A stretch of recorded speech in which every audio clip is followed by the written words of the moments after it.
looks like everything we thought we knew about the Z Tri-Fold's release date was wrong. Samsung's own statements tell a different story. And trust me, it's pretty exciting, and especially if you don't live in China or Korea. Let's break this down.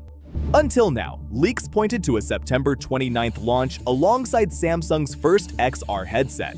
But turns out that's not happening. The XR headset is now tipped to launch on October 21st. And here's the interesting part, the Z Tri-Fold won't be joining it. Instead, Samsung is planning a separate event, either late next month or early November. And the best part? For the first time, we're seeing real signs this device won't stay limited to China and Korea. In a recent CNN interview, Samsung's top executive said they're still considering a US launch along with other global markets. Think about it. Right now, there's not a single triple-screen foldable in the US. So if Samsung pulls this off, it's a massive opportunity.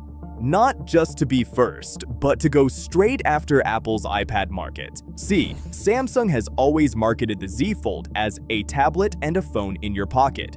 But even with the Z Fold 7, the main screen is still smaller than an iPad mini. The Z Tri-Fold changes that.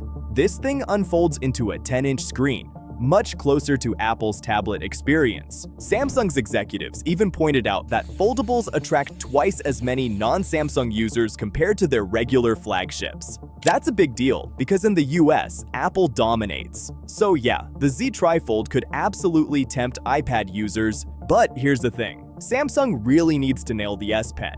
The Z Fold 7 still doesn't support it on the main screen.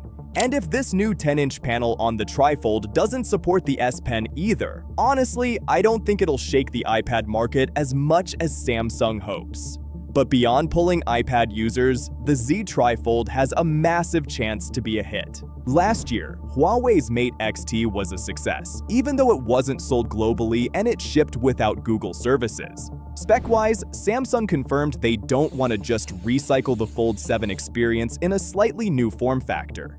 And yeah, while the Z Tri-Fold does share a lot of specs with the Fold 7, the big display and dual hinge is where things change. You'll still get a similar camera setup, but the bigger screen means way more productivity features that the Fold 7 simply can't deliver. Under the hood, it's running the Snapdragon 8 Elite paired with 16 GB of RAM.